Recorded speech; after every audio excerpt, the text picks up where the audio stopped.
Does your family like to eat blueberries? Blueberries are one of the most popular fruits in the world, has a sweet taste, gentle aroma, and feels a unique, irresistible flavor.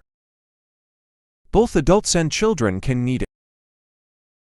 The nutritional value that this fruit brings is quite high. Blueberries are also known for their many health benefits because they contain low calorie. The minerals, zinc and iron in blueberries. Blueberries provide a moderate amount of sugar that helps control blood sugar levels. There is also vitamin C, vitamin B6, potassium, etc. These substances help support and enhance heart health. The fiber in blueberries helps reduce cholesterol, helps the digestive system to be stable and healthy. Thanks to its high fiber content, it also helps you lose weight.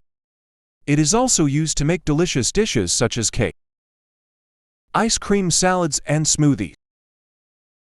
An adult should eat about 128 to 150 g of blueberries 3 times per week. That's enough.